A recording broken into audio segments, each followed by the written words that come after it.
As we come on the air tonight, the Friar faithful are still in a frenzy tonight after the Padres swept the Braves with a win last night at Petco Park, advancing to the National League Division Series. And now it is time to beat L.A.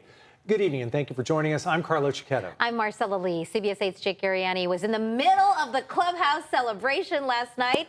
He showered up, joins us now, smelling a lot better than he did last night. With more on the big win, Jake, what a moment. I came in here last night, and you were like, you can stay 30 to 35 feet away. Yeah, you couldn't come close. It wasn't good. You said also don't get pulled over driving home, because nobody's right. going to believe We were you. legitimately worried. Luckily, we just document. We do not partake in Right. the big party, but what a party it was. And I think this is just really what everyone expected, to take care of business, right? Really, since the All-Star break, the Padres have been on a mission, and the wild card series was no different. Last night, the Friars wrapped up that sweep of the Atlanta Braves in the first round of their playoffs, and it was a party. By now, everyone knows what awaits San Diego, a date with the Dodgers. Los Angeles finished the regular season with the best record in baseball, and they are the top seed in the playoffs. And it's just kind of felt like one of baseball's best rivalries, and the Padres and Dodgers have been on a crash course for a postseason showdown.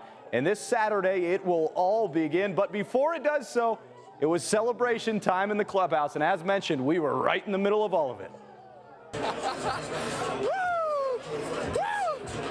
It feels fun, and I feel blessed. I mean, 3 years ago, I was in high school playing in front of probably 25 people. So you come here and play in front of 50,000, you know, there's nothing better than that, nothing more fun than that. This is what we're built for. You know, this is the type of group that we have. We definitely want more of this, and we're going to make the work. We're going to make it happen some way or the other. Your excitement to take on the Dodgers. Woo! We're coming. We're coming. They know we're coming. And, man, we're going to play some really good baseball out there. That's right, Rook. That's right, Rook. Baseball's where I belong. I don't care what field. You know, I love this team. I want to be here forever. I want to be the Padres forever. But you know, baseball is what I always love. What has this atmosphere meant to you guys here in San Diego, and especially the playoff atmosphere? I mean, it's been awesome, man. This team has been like this all year. The fans have been great. Man, it's been fun playing in front of this crowd. But you guys mean a lot to us, and you give us everything that we need. And you guys push us to play our best. You've been so gracious talking about a great friend of yours in Peter and what you guys set out to build. When you look out at the crowds in these series and you see what you guys have built, what does that mean to you? It means everything, honestly. I think, I know, you sit back, you get a little emotional, but Peter be loving a night like tonight. Everybody in this clubhouse does this for him. He's been a big part of our season, and just means a lot to me personally. I mean, we've well talked about how much this whole year's been for Peter, and AJ was so close with Peter, and I've gotten to talk to him a few times after a couple of these clinching moments, and you can just see it in AJ how much this has meant to him and to do it all for Peter. So it's been such a special year, and just hope it keeps going, right? Yeah. Big inspiration. The Padres really on a roll. A lot of people worried, though, about Joe Musgrove. Any word on him? Yeah, you know, you think about how great last night was and all the celebration and fun. There was that concern that Joe Musgrove walked off in the fourth inning with an elbow injury. Elbow tightness is what they were calling it. He was going to get imaging today. We haven't heard more about it, but I asked him in the clubhouse last night how he was feeling and how he was doing, and I've got that sound coming up at 6:50. So you'll hear straight from the horse's mouth how Joe thinks he's doing. Yeah, we're all waiting to hear that. Yes. That's big. Could be crucial for the NLDS. Thanks, Jake.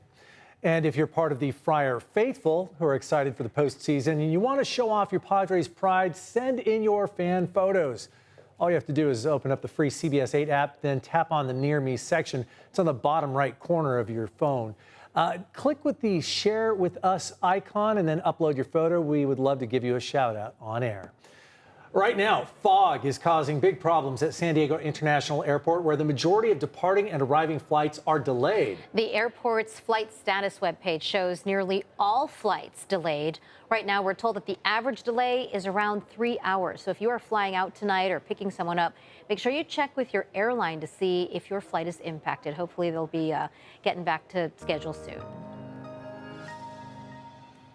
And that fog just sitting really heavy along the coast. Yeah, let's check in with Chief Meteorologist Carlene Chavis on that, how long that's going to stick around, but also we're still in the middle of some really serious heat for the big part of the county. That's exactly the reason why we are seeing this low cloud ceiling, and that's because we have this ridge of high pressure that has kept the clouds over the open waters, and so making it very difficult when it comes to flights taking off, because it definitely reduces the visibility. So you're talking about a low cloud ceiling. This is the view right now from our Mount Soledad cam, and so it's basically stratus clouds that are in the atmosphere, but once it gets closer to the ground level, that's when it becomes fog for us.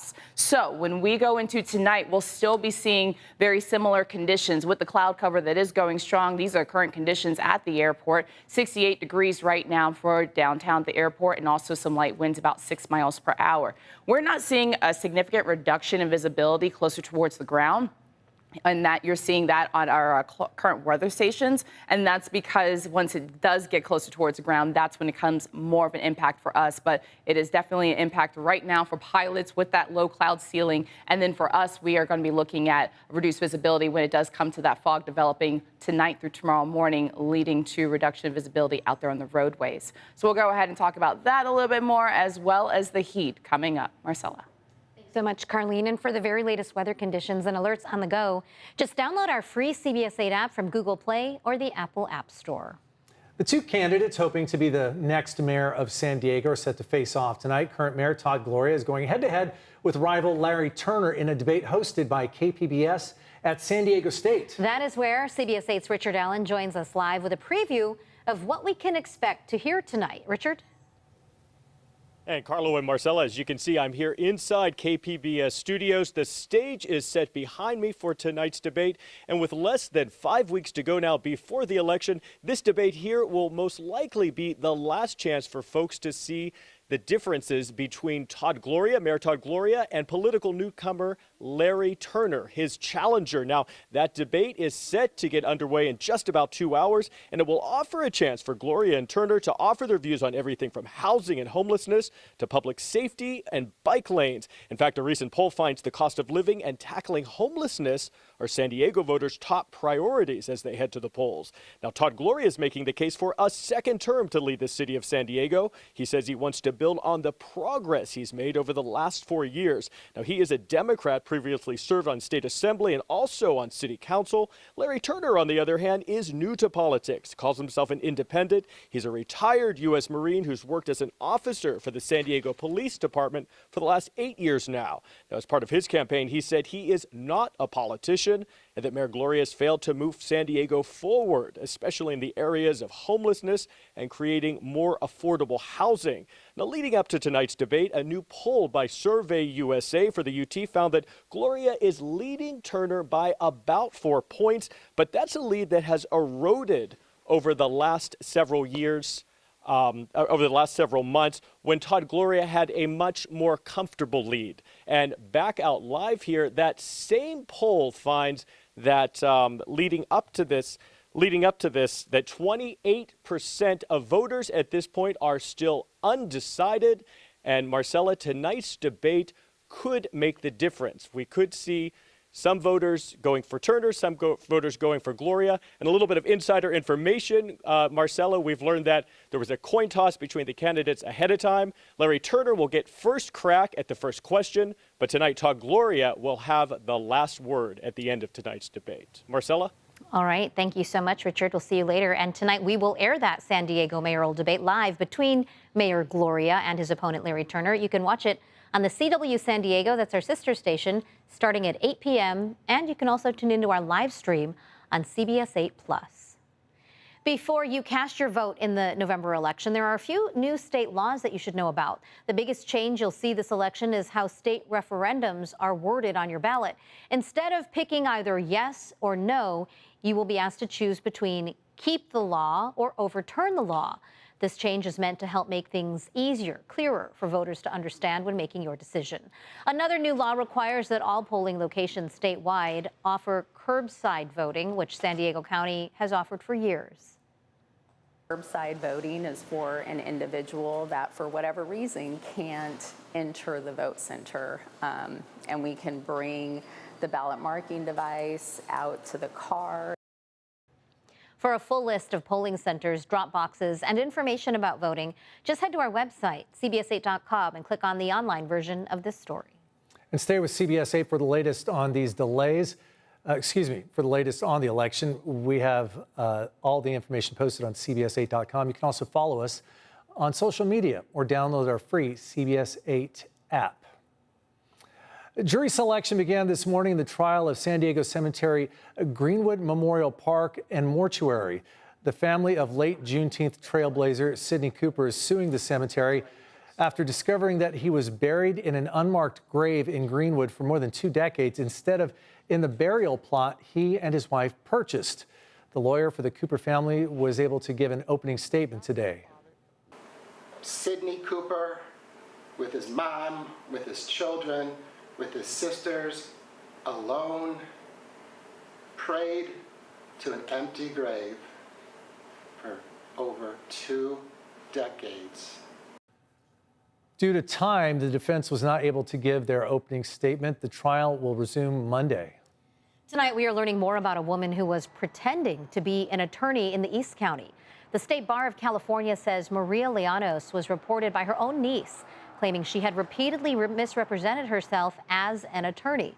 The State Bar says she was operating a law office without a valid license in El Cajon and was targeting immigrants who were in need of legal representation.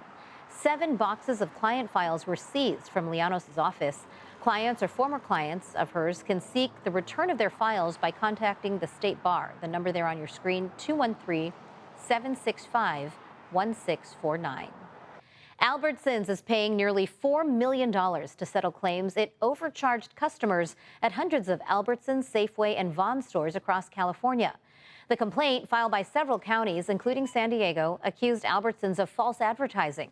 The chain was also accused of displaying inaccurate weights on the labels of some of their products. Albertsons is not admitting any wrongdoing as part of the settlement, but it will be required to hire an independent auditor and add more employee training on its price accuracy policy. We have a traffic alert tonight for drivers in the East County. All lanes of eastbound Interstate 8 just east of State Route 125 will be shut down starting at 10 tonight. They'll stay closed until 6 tomorrow morning. The freeway is being closed so that crews can put up a new sign structure. The closure will begin just west of Jackson Drive. All eastbound traffic will be detoured to northbound State Route 125. The work is part of the Interstate 8 Pavement and Bridge Rehabilitation Improvement Project from El Cajon Boulevard to Marshall Avenue. What we're learning about the first confirmed human cases of the bird flu here in California, that's still ahead. Plus, how the CDC is getting involved in addressing the ongoing sewage crisis in the South Bay. And President Biden tours some of the destruction caused by Hurricane Helene as the death toll continues to rise.